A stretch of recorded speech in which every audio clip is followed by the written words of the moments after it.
ओम सहनाववतु सहनौ भुनक्तु सह वीर्यं करवावहै तेजस्विनावधीतमस्तु मा विद्विषावहै।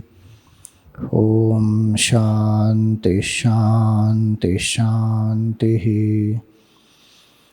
ओम सदाशिवसमारम्भां शङ्कराचार्यमध्यमाम् अस्मदाचार्यपर्यन्तां वन्दे गुरुपरम्परां। श्रुतिस्मृतिपुराणानाम् आलयं करुणालयं नमामि भगवत्पादं शङ्करं लोकशङ्करं। शङ्करं शङ्कराचार्यं केशवं बादरायणं सूत्रभाष्यकृतौ वन्दे भगवन्तौ पुनः पुनः। ईश्वरो गुरुरात्मेति मूर्तिभेदविभागिने व्योमवद्व्याप्तदेहाय दक्षिणामूर्तये नमः। समस्तजनकल्याणे निरतं करुणामयं नमामि चिन्मयं देवं सद्गुरुं ब्रह्मविद्वरम्। हरिओम, सभी को प्रणाम।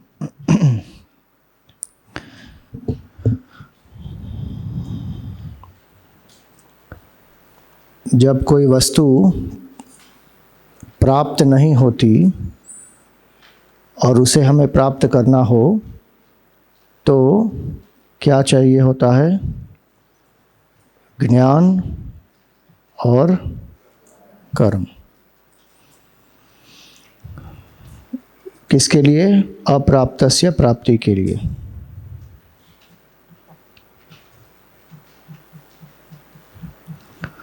मेरे पास धन नहीं है तो धन को कैसे अर्जित करूं, उसका ज्ञान चाहिए और फिर कर्म करके उस धन को मुझे अर्जित करना है। मेरे पास घर नहीं है, कोई सुख सुविधाएं नहीं है, तो उसके लिए क्या चाहिए? ज्ञान चाहिए और कर्म करना है, तब मुझे ये प्राप्त होगा। लेकिन जो मेरे पास ऑलरेडी है, केवल मुझे उसका ज्ञान नहीं है, उसको कहते हैं प्राप्तस्य प्राप्ति।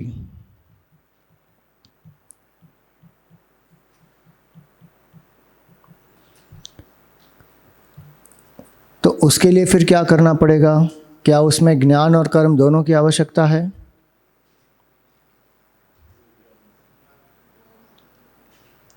कर्म की आवश्यकता नहीं है, कर्म भी चाहिए। कितने लोग कहते हैं कि कर्म और ज्ञान दोनों चाहिए प्राप्तस्य प्राप्ति के लिए? तो कर्म क्या चाहिए इसमें?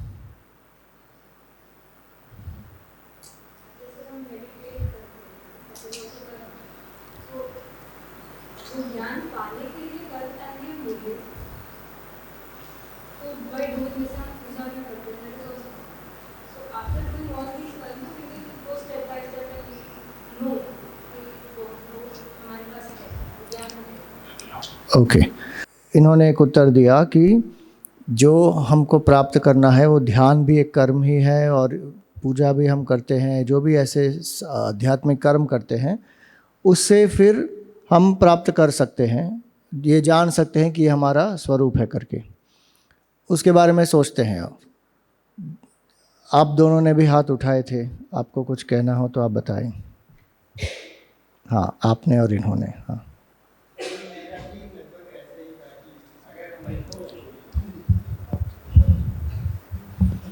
मतलब जैसे आपने बताया था हमें सुबह कि मेरे पे ज्ञान है कि मैं ब्रह्म हूँ, मगर उस ज्ञान के एहसास के लिए मुझे कुछ ना कुछ कर्म करने पड़ेंगे। जैसे पूजा में हम रिचुअल्स करते हैं तो वो रिचुअल्स का वही है कि वो हम कर्म कर रहे हैं टू फील दैट इमोशन, उस तरीके से। राइट, ठीक है। आपका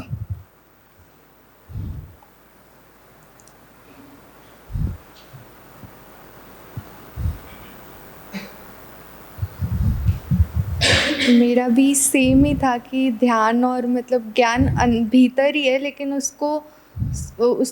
उसको समझना अंदर क्या ज्ञान है उसके लिए हम ध्यान करते हैं। और भी बहुत सारी पूजा करते हैं, जो भी इनर चीज़ें वो हमें पता नहीं है, तो उसके लिए हम एक एफर्ट कर रहे हैं कि जानने के लिए कि क्या है वो ज्ञान, तो वो एफर्ट कर्म ही है। ओके, सो ये स्वाभाविक है ये समझना, और ये डाउट भी ऐसा हो सकता है। तो अगर ये प्राप्तस्य प्राप्ति के लिए भी ज्ञान और कर्म चाहिए और अप्राप्तस्य प्राप्ति के लिए भी ज्ञान और कर्म चाहिए, तो फिर इसमें फ़र्क क्या हो जाएगा? प्राप्तस्य प्राप्ति में ज्ञान की ही केवल आवश्यकता होती है, उसमें कर्म का जो भाग है वो एक केवल सहायक भाग होता है, उसके लिए कर्म की आवश्यकता नहीं होती, केवल हमको तैयार करने के लिए वो कर्म की आवश्यकता होती है। अप्राप्तस्य प्राप्ति में केवल ज्ञान से धन प्राप्त नहीं हो जाएगा, कर्म करना ही पड़ेगा तभी धन प्राप्त होगा। लेकिन प्राप्तस्य प्राप्ति में आत्मा जो हमारा स्वरूप है, अभी अज्ञान के कारण उसका हमको आभास नहीं हो रहा है और मन हमारा बहिर्मुख हुआ है। तो कर्म जो हम कर रहे हैं, जैसे इन्होंने कहा पूजा, ध्यान इत्यादि, ये कर्म केवल मन को अंतर्मुख करने के लिए कर रहे हैं बस। जो अनुभूति होगी, जैसे ही मन अंतर्मुख होगा तुरंत अनुभूति हो जाएगी। जैसे कोई एक व्यक्ति हो और उसके ऊपर एक ब्लैंकेट रखा हुआ है और हमको लगता है कि वो व्यक्ति नहीं है, लेकिन जैसे ही वो ब्लैंकेट निकाला जाता है तो क्या होगा? तुरंत वो व्यक्ति वहाँ पर दिख जाएगा कि ये तो यहाँ पर छुपा हुआ है। तो जैसे ही वो आवरण निकला, वो व्यक्ति जो था वहाँ पर वो दिख गया। इसी तरह जो कर्म यहाँ पर कर रहे हैं वो कर्म आत्मा को प्रोड्यूस करने के लिए नहीं किया जा रहा। यहाँ पर जो हम कर्म कर रहे हैं वो धन को अर्जित करने के लिए, प्रोड्यूस करने के लिए किया जा रहा है। तो ज्ञान प्लस कर्म जब किया जाता है तब कोई वस्तु या कोई परसेंटेज या कोई पोजीशन या कोई टेंडर, जो कुछ हमको प्राप्त करना है, वो दोनों की आवश्यकता होती है। ज्ञान भी चाहिए, कर्म भी चाहिए, और उस कर्म के द्वारा उसका परिणाम होगा। तो ये जो प्राप्त करना है वो कर्म का परिणाम होगा। यहाँ पर जो है ये कर्म का परिणाम नहीं है। आत्मा जो है वो स्वतः सिद्ध है, आत्मा को केवल पहचानना है बस। जैसे ये माला का भी उदाहरण अगर हम लें, तो माला को ढूंढ रहे थे इतनी देर बाहर, लेकिन जब किसी ने बता दिया कि माला तो आपके गले में है, तो वो ज्ञान क्या इस माला को उत्पादित कर रहा है? माला तो पहले से ही थी। तो उस ज्ञान ने क्या किया? उस ज्ञान ने दो चीज़ें की। एक, जो मुझे अज्ञान था कि माला यहाँ पर है, उसको मिटा दिया, और दूसरा, उसके लिए जो कर्म करना था वो भी समाप्त हो गया। जो मैं बाहर ढूंढ रहा था वो सब समाप्त हो गया। इसी तरह जब व्यक्ति धीरे धीरे मन को शांत करता है और अंतर्मुख हो जाता है, उन सूक्ष्म कर्मों को हम साधना कहते हैं। पूजा है, जप है, तप है, अभिषेक है, जो भी हम कर रहे हैं, वो केवल मन को एक अधिकारी स्थिति में लाने के लिए हम करते हैं। उससे आत्मा का उत्पादन नहीं होता।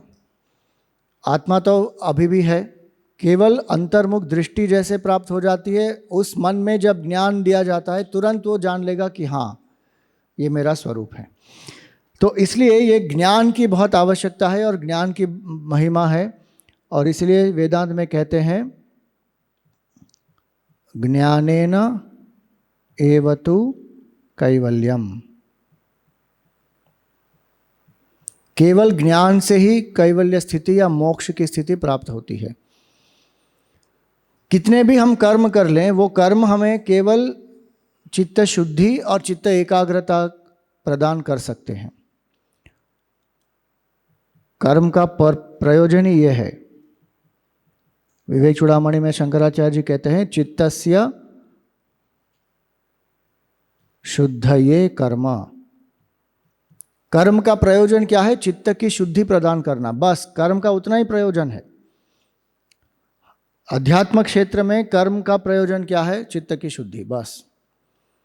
बाह्य जगत में कर्म से हम जो कुछ प्राप्त करते हैं वो प्राप्त कर ही लेते हैं, लेकिन ये ध्यान रखना चाहिए कि उन चीज़ों को प्राप्त करने के लिए, धन है, पद है, प्रतिष्ठा है, सुख सुविधाएं हैं, उनको प्राप्त करने के लिए अगर हमने अपने चित्त को मलिन कर दिया, अगर हमने अधर्म का सहारा लिया, अगर हमने नैतिक मूल्यों में कॉम्प्रोमाइज़ कर लिया, तो जो कर्म का प्रयोजन है वो पूर्ण रूप से खत्म हो जाता है और उल्टा हो जाता है। जो कर्म चित्त शुद्धि के द्वारा हमें मुक्ति प्रदान कर सकता है, जो कर्म हमें हमारे मन को शुद्ध कर सकता है, उसी कर्म का जब हम दुरुपयोग कर देते हैं, कॉम्प्रोमाइज़ होता है धर्म से, तो कर्मों का क्षय होने के बजाय क्या होता है? कर्मों की वृद्धि होती है, जन्म मृत्यु का संसार बढ़ते जाता है। इसीलिए ये समझना है कि ये प्राप्तस्य प्राप्ति जो है वो केवल ज्ञान से होती है, ज्ञाने नैव तो कैवल्यम। और कर्म का प्रयोजन है चित्त को शुद्ध करना, मुख्य प्रयोजन कर्म का।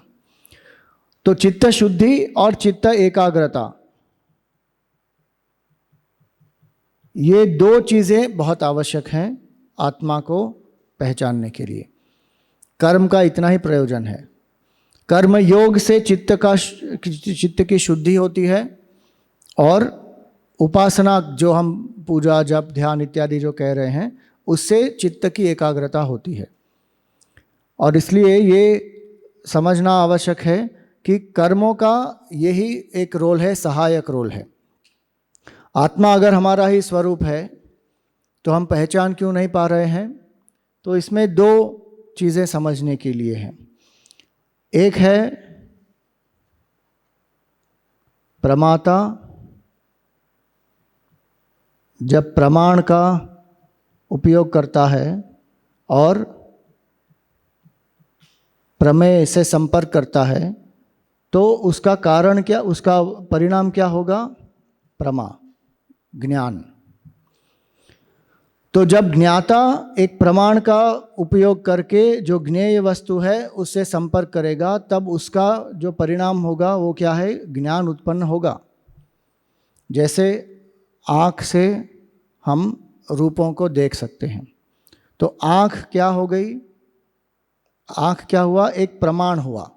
मैं प्रमाता हूँ, मैं आँखों का उपयोग करके चीज़ों को देखकर उनका ज्ञान प्राप्त कर सकता हूँ। अगर मुझे रूप का ज्ञान प्राप्त करना है तो क्या मैं कर्ण का प्रयोग कर सकता हूँ? कर्ण का प्रयोग रूप के लिए नहीं हो पाएगा। तो कर्ण का जो प्रयोग है वो केवल शब्द के लिए हो सकता है। शब्द के लिए वो एक सही प्रमाण है, लेकिन रूप के लिए कर्ण सही प्रमाण नहीं है। तो अगर हम कोई गलत प्रमाण का प्रयोग करते हैं तो प्रमा उत्पन्न नहीं होगी। आत्मा को जानने का प्रमाण क्या है? क्या आत्मा दिखती है?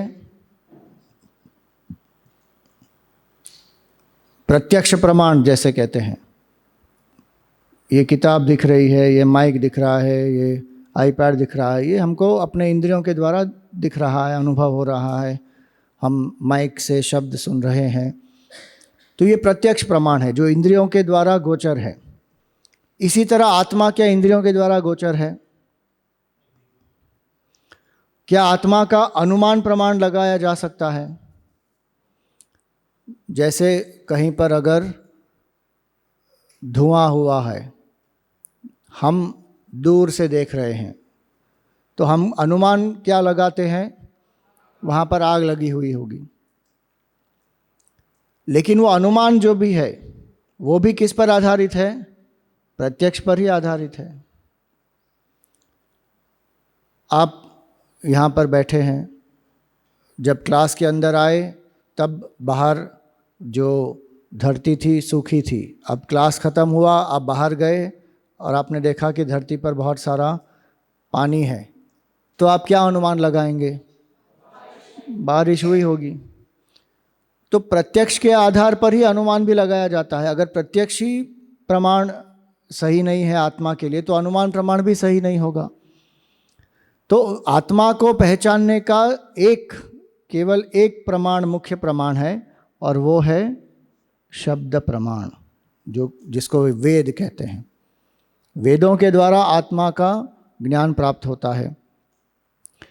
तो प्रमेय जो है वो है आत्मा। आत्मा है, आत्मा तो है हमेशा, प्रमेय तो उपस्थित है। प्रमाण, अगर मैं वेदों का ज्ञान प्राप्त करता हूँ तो मुझे आत्मा का ज्ञान होगा कि नहीं होगा? अवश्य होगा। लेकिन अगर मैं वेदों का अध्ययन करके आत्मा का ज्ञान मुझे अभी तक नहीं हुआ, तो उसका अर्थ क्या हुआ? स्वामी जी, वेद गलत है, बहुत हजारों साल पहले लिखा हुआ है ना, इसलिए अपडेट नहीं हुआ। सॉफ्टवेयर की भाषा में अपडेट लेते आओ, अपडेट नहीं हुआ, इसलिए आत्मा का अनुभव नहीं हो रहा है। वेदों को अपडेट करने की ज़रूरत है, वो तो अनादि अनंत है, और उसमें जो ज्ञान है उससे तो आत्म साक्षात्कार अवश्य होता ही है। तो वेद में प्रॉब्लम नहीं है स्वामी जी, आत्मा में प्रॉब्लम होगी। कलयुग में आत्मा थोड़ी मलिन हो गई लगता है, इसीलिए कुछ ज़्यादा मेहनत करनी पड़ रही है। आत्मा तो विकार रहित है, आत्मा में कोई परिवर्तन नहीं होता। तो आत्मा है, वेद का प्रमाण भी मैं प्रयोग में ला रहा हूँ, समझ रहा हूँ। उपनिषद है, तत्वमसि महावाक्य है, अहम ब्रह्मास्मि है। फिर भी अगर मुझे आत्मा का ज्ञान नहीं हो रहा, तो फिर कहाँ पर हम अटके हैं? क्या कारण है? हाँ जी, हाँ, तो इस प्रमाता में अभी तक कोई ना कोई दोष है। तो ये जो दोष है, इसके कारण ये जो प्रमाता है वो प्रमाण का प्रयोग करके भी जब प्रमेय के साथ संपर्क करता है तो प्रमा उत्पन्न नहीं हो रही है। तो ये दोष क्या है? 3 दोष हैं। एक है मल, एक है विक्षेप, और एक है आवरण। मल क्या है?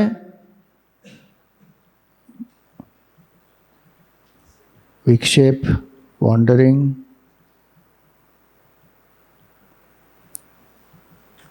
और आवरण क्या है?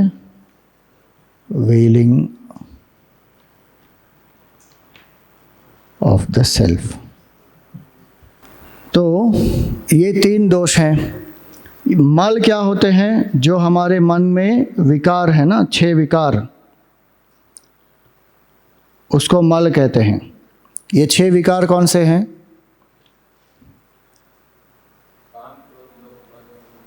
काम, क्रोध, लोभ, मोह, मद और मात्सर्य। 6 विकार हैं मन के। काम क्या है? स्वार्थ। क्रोध है एंगर। लोभ है ग्रीड। मोह मतलब डेल्यूजन। मद प्राइड। मात्सर्य जेलसी।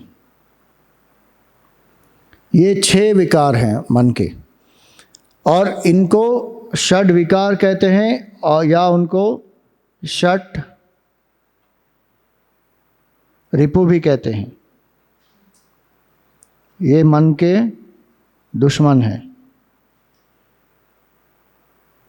षट रिपुहु।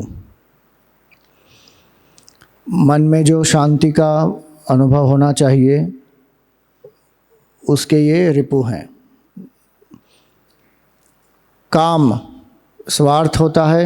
जितना ज़्यादा स्वार्थ होगा उतना ज़्यादा व्यक्ति के मन में तनाव भी होगा, उतना ही व्यक्ति को असुरक्षितता का भी अनुभव होगा। सो काम।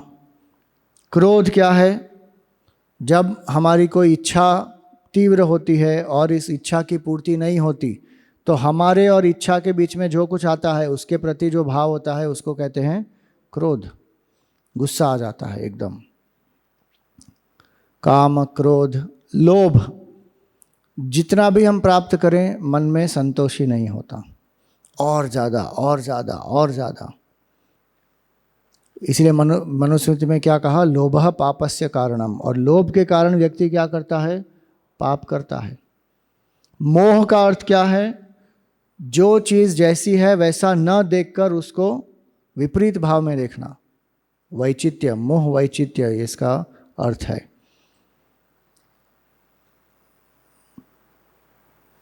मदिरा है, अल्कोहल है, वो हमारे लिए अच्छी है या हानिकारक है?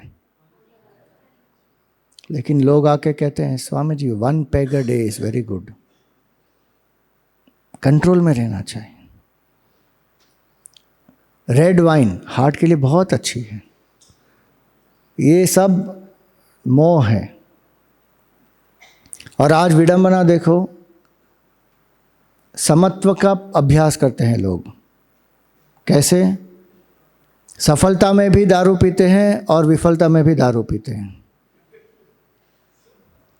कैसी विडंबना है।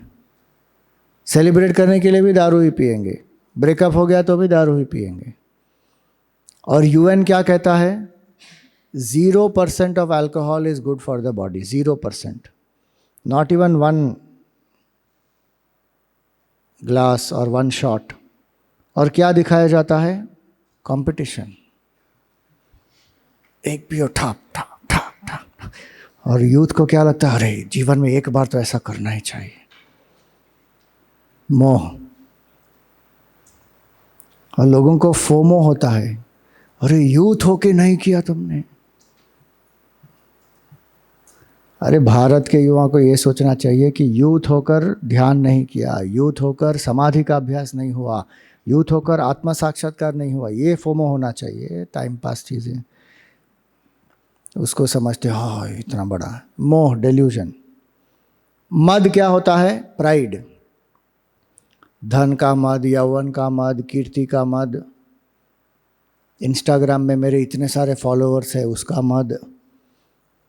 और आधे उसमें से खरीदे हुए होते हैं लेकिन लोगों को दिखाना है, अरे मेरे इतने फॉलोअर्स हैं।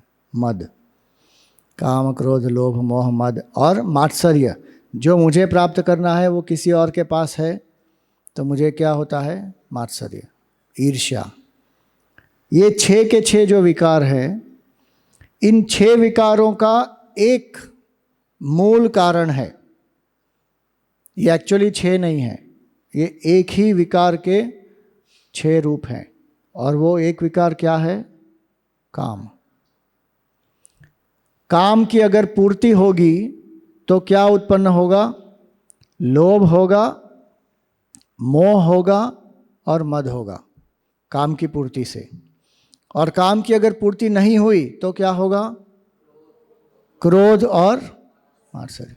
तो ये काम के ही बाकी 5 रूप हैं। और इसीलिए काम पर जो विजय प्राप्त कर लेता है वो अधिकारी बन जाएगा। तो काम को किस तरह हम परास्त करें, काम को निष्काम करना है, बस। इसी को कहते हैं कर्म योग। तो जो व्यक्ति कर्म योग करता है, वो कर्म योग क्या है, जो हम कर्म कर रहे हैं उसको ईश्वर अर्पण बुद्धि से हम जब करते हैं तो उसको कहते हैं कर्म योग। मैं हमेशा इक्वेशंस देता हूं, तो आज का इक्वेशन ये है, KY इज इक्वल टू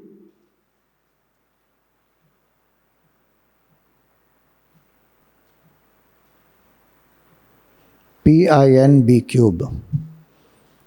मतलब क्या, कर्म योग इज इक्वल टू प्रसाद बुद्धि प्लस ईश्वर अर्पण बुद्धि प्लस निमित्त बुद्धि। निमित्त बुद्धि और निमित्त भाव, जो भी आप कहें, ये फॉर्मूला है। कर्मयोग का अर्थ क्या हुआ? PINB, प्रसाद बुद्धि, निमित्त ईश्वर अर्पण बुद्धि और निमित्त बुद्धि।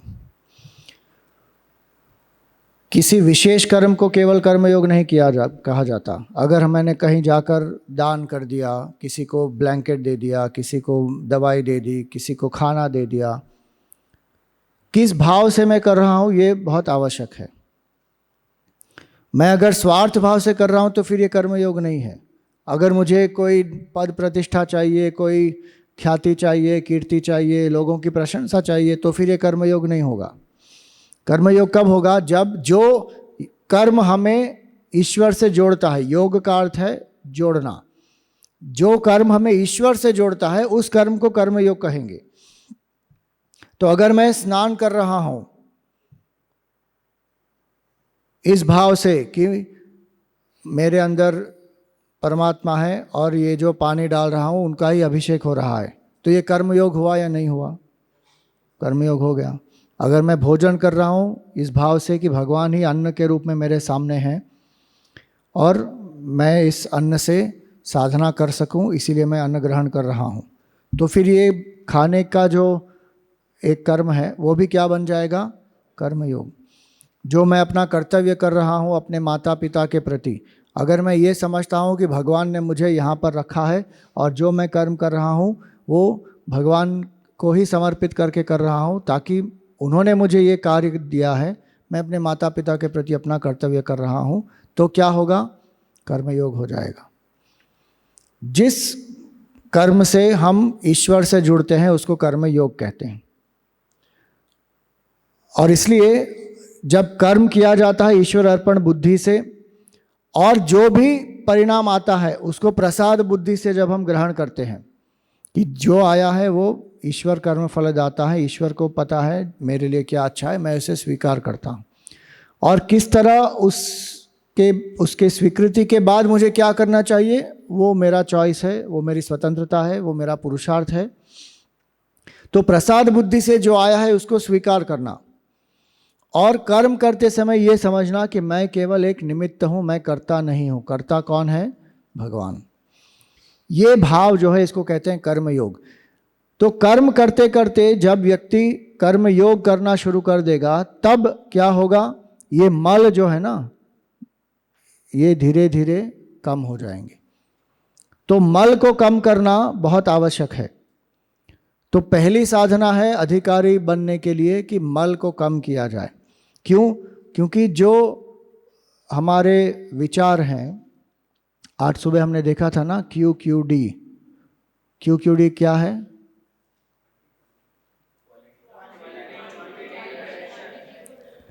क्वालिटी, क्वांटिटी और डायरेक्शन। तो कर्म योग से quality of thoughts will improve, क्योंकि जितना हम इस भाव से करेंगे कि ये ईश्वर को अर्पित है, मैं केवल निमित्त हूँ, मैं जो कर रहा हूँ वो एक निमित्त भाव से कर रहा हूँ, जो परिणाम आ रहा है उसे प्रसाद भाव से स्वीकार कर रहा हूँ, तो क्या होगा? जो मन के विचार हैं वो सकारात्मक हो जाएंगे, मल कम हो जाएंगे। और दूसरा जो है विक्षेप, दूसरा दोष है विक्षेप। विक्षेप का अर्थ क्या होता है? मन भटकता है। शास्त्रों में क्या कहा गया है? मन एक बंदर के समान है।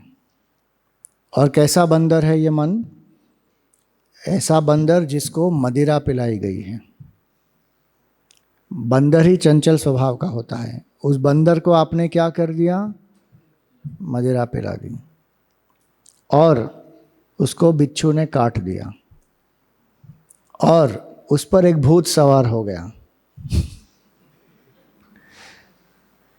ऐसा हमारा मन है जिसको कामनाओं की मदिरा पिलाई गई है, जिसको ईर्ष्या के बिच्छू ने काटा हुआ है और जिस पर जो कंपैरिजन करते हैं ना उसका भूत सवार है। ऐसा जो मन है इतना चंचल है, विक्षिप्त होते ही रहेगा। उस मन को एकाग्र करना है। क्यों एकाग्र करना है? ताकि हम एकाग्रता से फिर आत्मचिंतन कर सकें। उपासना का प्रयोजन यह है कि मन में एकाग्रता प्राप्त हो। तो इसीलिए विक्षेप को हरने के लिए क्या करना चाहिए? उपासना। और यही उपासना को कहते हैं भक्ति योग। तो क्वांटिटी ऑफ थॉट्स जो है वो कम हो जाएगी। जहाँ प्रेम होता है वहाँ विक्षेप होगा क्या? प्रेम और एकाग्रता का संबंध बहुत घनिष्ठ है। जो क्रिकेट बहुत प्रेम करते हैं क्रिकेट से, क्रिकेट प्रेमी लोग हैं, तो जो क्रिकेट देखने बैठते हैं, क्या उनको बोलना पड़ता है? Now sit quietly, focus, concentrate, ध्यान से उसको देखो, मन को विक्षिप्त मत करो। कुछ नहीं बोलना पड़ता, क्योंकि उनका मन पूर्ण रूप से वहाँ पे लग जाता है, क्योंकि प्रेम है। म्यूज़िक के प्रति हो, कोई सब्जेक्ट के प्रति हो, जो भी हो, जहाँ प्रेम होता है वहाँ एकाग्रता बहुत स्वाभाविक रूप से आ जाती है। तो अगर हम निधिध्यासन में बैठे हैं और हमारा मन विक्षिप्त हो रहा है, उसका एक मुख्य कारण क्या है? प्रेम नहीं है। अगर मुझे, जैसे यहाँ पर लक्ष्मी देवी है, अगर मुझे लक्ष्मी देवी से प्रेम होगा, उनके लिए भक्ति होगी, तो लक्ष्मी देवी का स्मरण करते करते क्या होगा? एकाग्रता मन में स्वाभाविक रूप से आएगी, क्योंकि मेरे में भक्ति है उनके लिए। लेकिन अगर मन में भाव नहीं है तो क्या होगा? फिर बहुत यातना करनी पड़ेगी। कुछ क्षण के लिए मन शांत होगा, वापस मन भटकेगा। और इसलिए ये भावना की आवश्यकता है। और हमारे शास्त्रों में क्या कहा कि उपासना किसी भी एक आलंबन के सहारे करनी चाहिए। ईश्वर का रूप, ईश्वर का नाम सबसे बड़ा आलंबन है, नाम और रूप। और ईश्वर के अलग अलग रूपों में से किसी एक रूप को चुनना है, उसे कहते हैं इष्ट देव। तो ये जो इष्ट देव हैं, हमें एक रूप को चुनना है। ऐसा नहीं है, इसका अर्थ ये नहीं है कि हम दूसरे रूपों को मानते नहीं हैं या उनको हीन मानते हैं। ईश्वर तो एक ही है, अलग अलग रूपों में प्रकट हो रहे हैं। मुझे जो रूप प्रिय है वो मेरा इष्ट रूप है। हमारे शास्त्रों में जितने भी रूप हैं भगवान के, उनको 5 मुख्य रूपों में विभाजित किया हुआ है। उसको कहते हैं पंचायतन। कल हमने देखा था शंकराचार्य जी की जीवनी में, वो 5 क्या है? शैव, वैष्णव, शाक्त, शौर्य, गाणपत्य। ये उनके अनुयायियों के लिए हम कहते हैं। रूप कौन से हैं? शिव, विष्णु, शक्ति, गणेश और सूर्य। तो इन 5 में से किसी एक को चुनना है।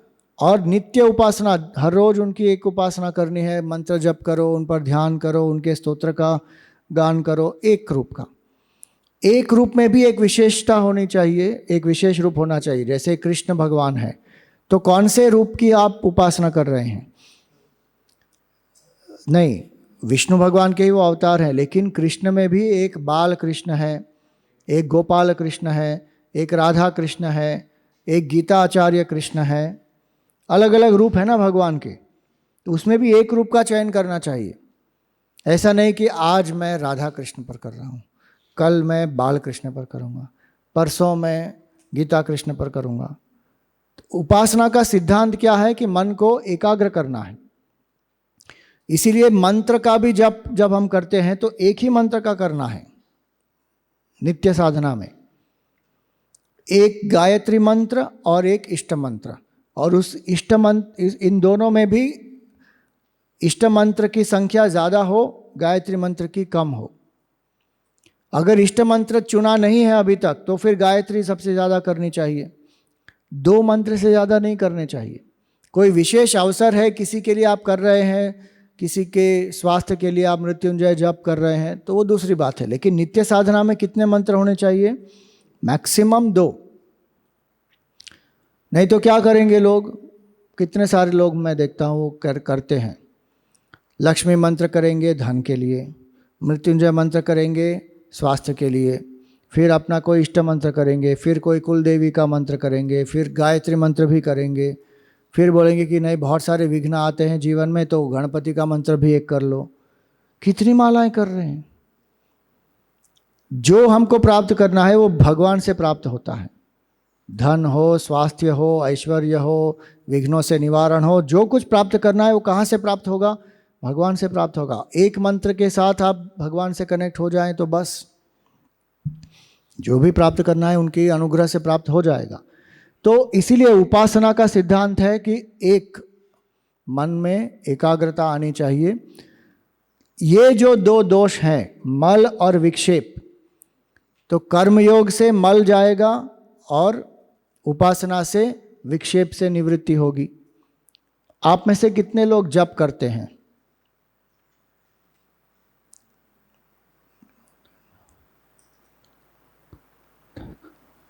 रेगुलरली? नहीं तो कहा स्वामी जी मैंने जप तो किया, आज किया, इस महीने का जप हो गया, अब अगले महीने देखेंगे। डेली करना है। कल सुबह जो हम निधिध्यासन करेंगे उसमें सबको माला भी देंगे, तो माला का प्रयोग कैसे करना है, जप क्या है, उसके बारे में सीखेंगे। तो जप बहुत आवश्यक है जीवन में। शास्त्रों में कहा गया जपार्थ सिद्धिर जपार्थ सिद्धिर जपार्थ सिद्धिर न संशयः, कि जप से सिद्धि प्राप्त हो जाएगी। और गीता में तो भगवान ने 10वें अध्याय में ये भी कह दिया कि यज्ञानाम जप यज्ञोस्मि, सभी यज्ञों में मैं कौन सा यज्ञ हूँ? जप यज्ञ हूँ। तो जप की बहुत बड़ी महिमा है। ये दो चीज़ें जब व्यक्ति करता है, मल और विक्षेप जितना कम होगा उतना व्यक्ति अधिकारी बनेगा। मल विक्षेप को कम करके व्यक्ति को गुरु के पास जाना चाहिए। तो ये तीसरा जो दोष है ना, आवरण, ये आवरण की निवृत्ति गुरु के सानिध्य में ही हो सकती है। मल और विक्षेप कम करके गुरु के पास जाना चाहिए, तब व्यक्ति अधिकारी बना हुआ है। अगर मल विक्षेप कम नहीं हुए गुरु के सानिध्य में, तो गुरु के पास जब हम जाते हैं तब तो गुरु जितना भी ज्ञान दे लेकिन मन में उसका कोई प्रभाव नहीं पड़ेगा, आत्मानुभूति नहीं होगी। क्यों? क्योंकि मल और विक्षेप अभी भी बने हुए हैं। तो इतना अगर हमने समझ लिया है तो आगे अब तत्वबोध में देखेंगे अधिकारी के जो लक्षण है वो क्या क्या है। इसमें हमने ये देखा कि प्रमाता के दोष हैं, उनको प्रमाता को निवारण करके फिर जाना चाहिए। फिर प्रमाण क्या है? शब्द प्रमाण है, वो वेद है। वेद क्या है हमारे? वेद है आदि, अनादि और अनंत। वेदाः प्रमाणम, वेद ही प्रमाण है। आत्मज्ञान प्राप्त करने के लिए वेद प्रमाण है, और वो अनादि है और अनंत है। वेद का अर्थ किताब नहीं होता, वेद का अर्थ होता है ज्ञान। तो वेद का अर्थ होता है ज्ञान, और ये ज्ञान हमको प्राप्त करना है। ये ज्ञान भगवान का ही स्वरूप है। इसलिए भगवान जो कहते हैं ना कि वेदों की रचना भी भगवान ने नहीं की। यस्य निश्वसितम वेदाः, वेद भगवान के श्वास ही है। श्वास और व्यक्ति में कोई फर्क होता है? अगर श्वास नहीं है तो व्यक्ति नहीं है। इसी तरह वेद और भगवान साथ साथ रहते हैं हमेशा। तो इसीलिए वेदाः प्रमाणम, और ये वेद दो मुख्य विषय हैं वेद के। वो क्या है? धर्म और ब्रह्म। वेदों में बहुत सारी दूसरी चीज़ें भी है, आयुर्वेद है, गंधर्व वेद है, स्थापत्य शास्त्र है, ये सब भी उपवेद में आते हैं। वेदों में कर्मकांड भी है, वेदों में उपासना भी है, वेद में ज्ञान भी है। लेकिन मुख्य रूप से वेद का प्रयोजन क्या है कि धर्म क्या है ये हमको जानना है, और धर्म के पालन से चित्त को शुद्ध करके ब्रह्म कौन है, मेरा स्वरूप ब्रह्म कैसे है, ये जानना है। ये वेदों का मुख्य प्रयोजन है। तो इन वेदों को पढ़ने के लिए हमको जो टर्म्स एंड टर्मिनोलॉजीज जाननी चाहिए, वो जिसमें लिखी हुई होती है उनको क्या कहते हैं? प्रकरण ग्रंथ। तो तत्वबोध एक प्रकरण ग्रंथ है। और तत्वबोध का अर्थ क्या होता है? जो तत्व है, जीव जगत और जगदीश्वर का जो तत्व है, उस तत्व को जानना, उसके बोध को कहते हैं तत्वबोध। जीव का तत्व क्या है? ब्रह्म है। सृष्टि का तत्व क्या है? ब्रह्म है। और ईश्वर का स्वरूप क्या है? ब्रह्म है। इसको जानना, इसको कहते हैं तत्वबोध। क्योंकि देखने से तो ये अलग अलग ही दिख रहे हैं। मैं अलग हूँ, सृष्टि अलग है, सृष्टि का रचयिता अलग है, तो देखने से तो अलग ही दिख रहा है। लेकिन बोध का अर्थ होता है ज्ञान। ज्ञान की दृष्टि से जब हम देखते हैं तो ये तीन जो अलग दिख रहे हैं वो एक्चुअली एक है। जैसे स्वप्न में जो स्वप्न का रचयिता होता है, जो स्वप्न का जगत होता है, और जो स्वप्न का एक पात्र होता है, ये तीनों अलग दिखते हैं। लेकिन वो तीनों क्या हैं? एक ही जागृत व्यक्ति के तीन रूप हैं। जो जागृत व्यक्ति है वही स्वप्न का रचयिता बना हुआ है, वही स्वप्न का जगत भी बना हुआ है, और वही उस जगत में एक पात्र भी बना हुआ है। तो जब व्यक्ति जाग जाता है तो क्या देखता है कि अच्छा, ये तो स्वप्न का जगत था ही नहीं, वो तो मिथ्या था। लेकिन वो जब जाग जाता है तब उसको ये समझ में आ जाता है, अनुभव हो जाता है। तो इसी तरह ये जो बोध है, तत्वबोध, इसका अर्थ क्या होता है कि जीव जगत जगदीश्वर का जो ऐक्य है उसका जो बोध कराता है वो है तत्वबोध। तो ये एक प्रकरण ग्रंथ है और इसमें एक साधक की यात्रा शुरुआत से लेकर सिद्धि तक पूरी की पूरी यात्रा यहाँ पर बताई गई है। इसका हमने जो इन्वोकेशन वर्स है वो सुबह को पढ़ा था, वापस एक बार दोहराएंगे। वासुदेवेंद्र योगींद्रम नत्वा ज्ञानप्रदं गुरुम मुमुक्षूणां हितार्थाय तत्वबोधोऽभिधीयते।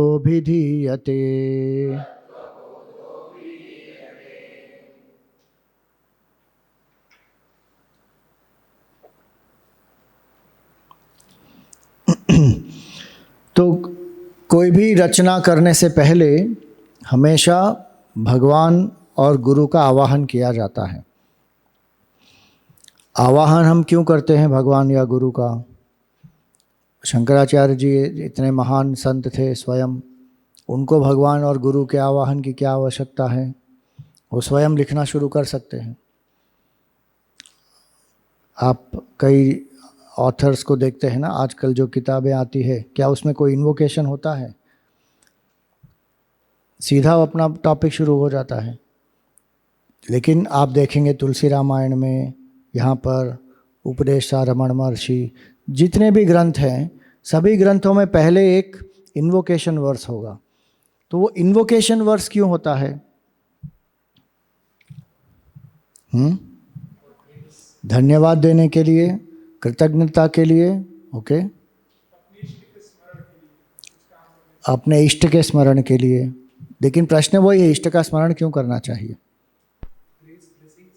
ब्लेसिंग्स के लिए, कि जो कार्य कर रहे हैं वो सफल हो। निर्विघ्नेन समाप्त्यर्थम, कोई विघ्न ना आए, उसकी समाप्ति के लिए, अच्छे से ये संपन्न हो जाए कार्य, उसके लिए। गलतियों को समर्पित करते हैं, अपनी कृति को समर्पित करते हैं। हाँ, कि जो हम कर रहे हैं वो आपको समर्पित है, तो जो कर्मयोग का भाव है उसके लिए।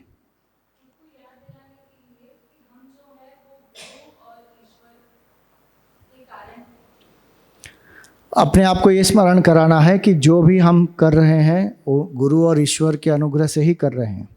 तो आवाहन के ये सब अलग अलग प्रयोजन है, और एक मुख्य प्रयोजन क्या है कि हम पूर्ण रूप से शरणागत हो जाएं, तो भगवत कृपा ही हमसे प्रवाहित हो, मैं और मेरा न रहे।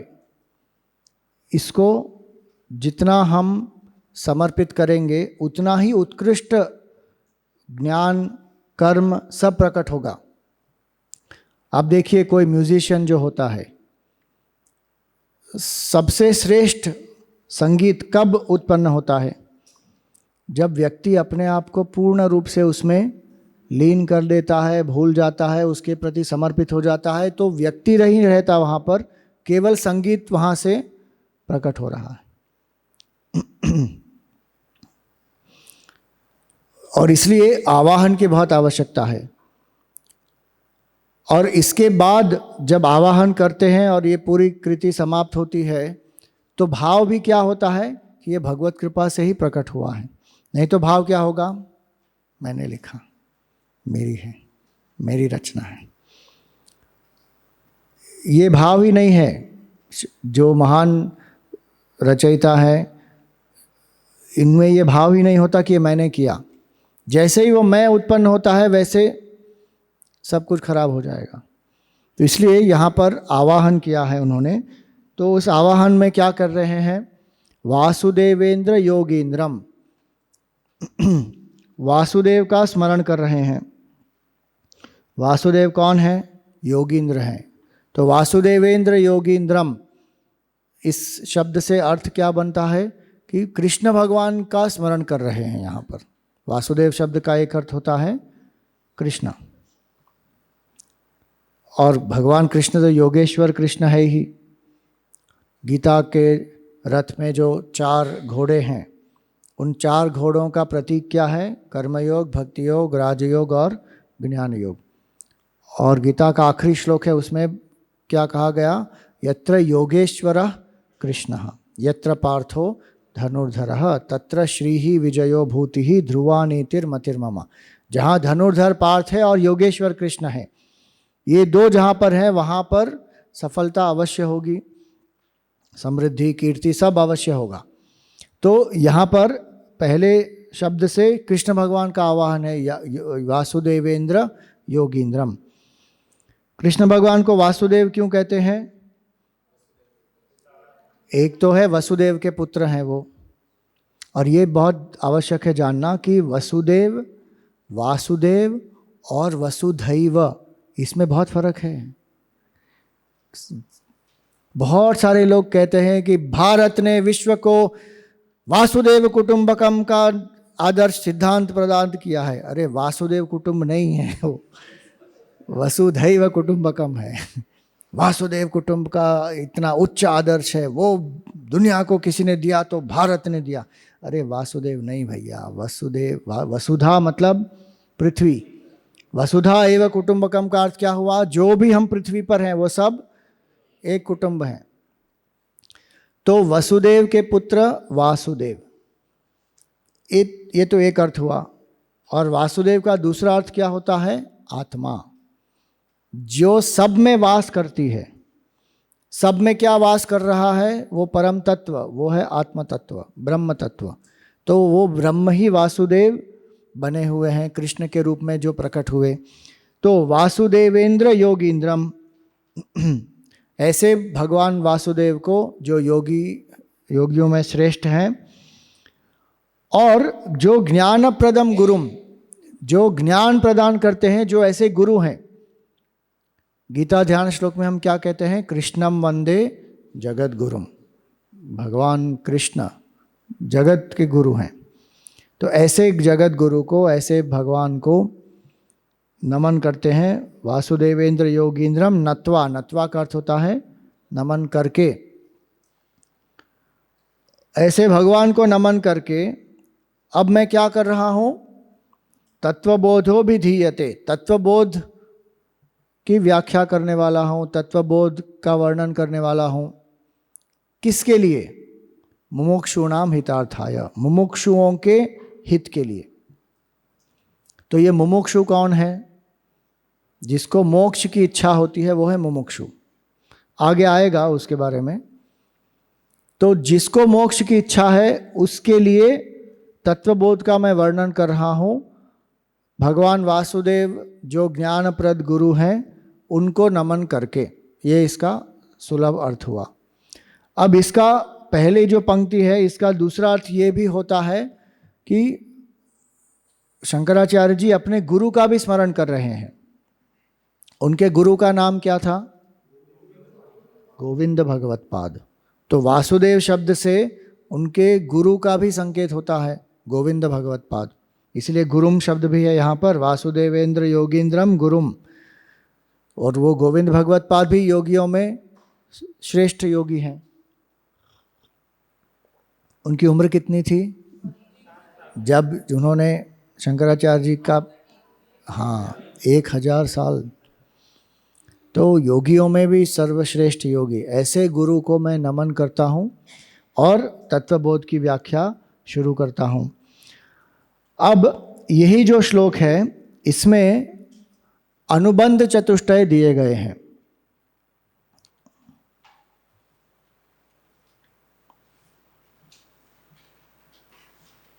अनुबंध चतुष्टय, तो ये अनुबंध चतुष्टय क्या होते हैं?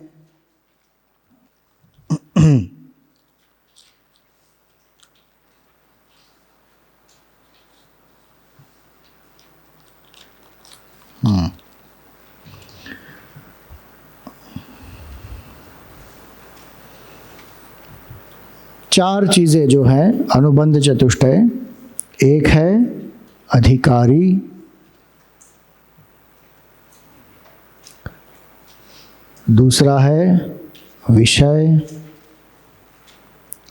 तीसरा है प्रयोजन और चौथा है संबंध। ये चार चीजें हैं, इसको कहते हैं अनुबंध चतुष्टय। किसी भी पुस्तक को जब आप लेंगे तो अगर किसी दुकान में आप जाते हैं और उस पुस्तक को आपको खरीदना है तो कौन से आधार पर आप खरीदेंगे? कोई भी किताब तो उठाएंगे नहीं। जो भी उठाएंगे उसमें पहले क्या देखेंगे? इसका विषय क्या है, इसके लेखक कौन हैं और लोगों ने इसके बारे में क्या कहा है, और मेरे प्रयोजन, मेरा उद्देश्य क्या है, क्या उस प्रयोजन की पूर्ति होगी, ये सब निर्धारित करके ही तो पढ़ेंगे ना, लेंगे फिर उसको पढ़ेंगे। तो इसी तरह ये तत्वबोध किसके लिए है ये जानना आवश्यक है। तो अधिकारी कौन है, इस ग्रंथ को पढ़ने का अधिकारी कौन है? तो मुमुक्षूणाम जो लिखा है श्लोक में, तो मुमुक्षूणाम शब्द से अधिकारी का संकेत है। अधिकारी का अर्थ क्या होता है कि जिसको इस ग्रंथ से सबसे ज़्यादा लाभ होगा वो इसका अधिकारी है। क्या एक ज्ञानी व्यक्ति को तत्वबोध पढ़ने की आवश्यकता है? जिसको आत्मज्ञान ऑलरेडी हो गया, क्या उसको तत्वबोध की आवश्यकता है? और जो एकदम मूढ़ व्यक्ति है, क्या वो तत्वबोध पढ़ के कुछ समझ सकता है? नहीं समझ पाएगा। तो इसका अधिकारी कौन है? जो मुमुक्षु है, जिसने अपने मल विक्षेप को थोड़ा कम किया है और जिसमें जिज्ञासा उत्पन्न हुई है आत्मा को जानने के लिए, वो मुमुक्षु इसका अधिकारी है। अधिकारी में दो लक्षण बहुत आवश्यक है, और वो लक्षण क्या है? वो लक्षण है रुचि और सामर्थ्य।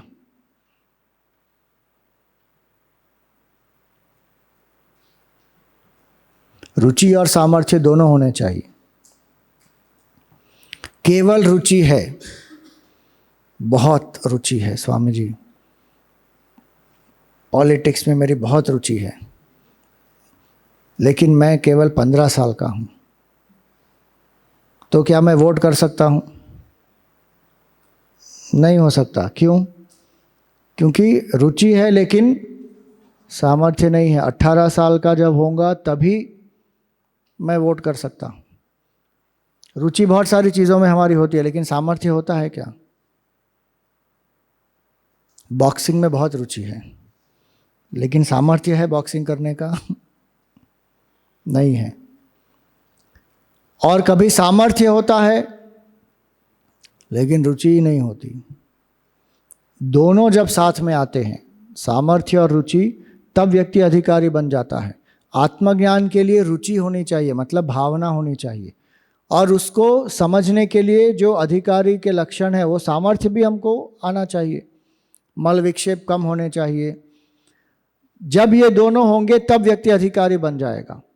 तो ये मुमुक्षुणाम हितार्थाय से संकेत क्या हुआ? अधिकारी का संकेत हुआ। फिर इसका विषय क्या है? तत्व बोध। तत्व का बोध जो है ये इसका विषय है कि जीव जगत जगदीश्वर का तत्व क्या है, ये इसका विषय है। तत्व, केवल तत्व शब्द ही के पर्याप्त है, बोध की भी आवश्यकता नहीं है। तो विषय क्या है? तत्वबोध। अब इसका प्रयोजन क्या है? तत्वबोध का प्रयोजन क्या है? वो तो एक बात हुई, वेदों को समझने के लिए हम तत्वबोध का पाठ कर रहे हैं या उसका अध्ययन कर रहे हैं, लेकिन वेदों को क्यों समझना है? आत्मज्ञान के लिए। तो इसलिए जो हमारा मुख्य प्रयोजन है ना, परम आनंद प्राप्ति और आत्यंतिक दुख निवृत्ति, वो कैसे होगा? तत्व के ज्ञान से ही होगा। तो इसलिए तत्वबोध शब्द से भी वापस प्रयोजन भी सिद्ध होता है। मुक्षुणाम हितार्थाय तत्वबोधो अभिधीयते। तत्वबोध शब्द से प्रयोजन भी सिद्ध होता है कि मेरा मुख्य प्रयोजन क्या है तत्वबोध जानने का, या आत्म साक्षात्कार हो। कुछ लोग तत्वबोध पढ़ सकते हैं किसके लिए? एक फिलॉसॉफिकल अंडरस्टैंडिंग के लिए, उनको आत्मा की आवश्यकता नहीं है। कुछ पढ़ते हैं केवल एक एकेडमिक पर्पस के लिए, एग्ज़ाम पास करनी है, सर्टिफिकेट मिलना है फिलॉसफी में, फिर मैं जाकर प्रोफेसर बन जाऊंगा, उससे मेरी आजीविका होगी, हो गया। आत्मा को जानना है, तत्वबोध केवल किसके लिए? पढ़ाने के लिए। तो फिर उनका प्रयोजन वो होगा। यहाँ पर प्रयोजन क्या दिया गया है कि तत्वबोध का जो अध्ययन है वो क्यों करना चाहिए? तत्व के बोध के लिए, आत्म साक्षात्कार के लिए। और संबंध क्या है कि इसका जो विषय है और उस विषय से हमारा जो प्रयोजन है क्या वो सिद्ध होगा? तत्वबोध के पढ़ने से क्या हमारा जो प्रयोजन है आत्म साक्षात्कार वो सिद्ध होगा? तो हाँ, अवश्य होगा। तो ये चार चीज़ें जो है इसको कहते हैं अनुबंध चतुष्टय। अब इसके आगे यहाँ पर अब ये शुरू होता है। तत्वबोध में आप देखेंगे गद्य रूप में दिया गया है, जैसे गीता पद्य रूप में है, अनुष्टुप छंद में इत्यादि है, अनुष्टुप त्रिष्टुप इत्यादि छंद हैं गीता में, इसमें गद्य रूप में दिया गया है। और यहाँ पर एक संवाद है गुरु और शिष्य के बीच में। तो यहाँ पर ये शुरू तत्वबोध यहाँ से शुरू होता है। पहला जो है वो इन्वोकेशन वर्स हो गया, अब तत्वबोध यहाँ से शुरू होता है। आप दोहराइए। साधन चतुष्टय संपन्न अधिकारिणाम मोक्ष साधन भूतम तत्व विवेक प्रकारम वक्ष्यामः। अब ये क्या कह रहे हैं यहाँ पर? तत्वबोध की जो विषय सूची है ना वो इस एक वाक्य में दे दी गई है। तत्वबोध के तीन मुख्य भाग हैं। पहला भाग है साधन चतुष्टय संपन्न अधिकारिणाम, कि साधन चतुष्टय संपन्न अधिकारी कौन है, उसके बारे में पहला भाग तत्वबोध का बता देगा। दूसरा भाग क्या है?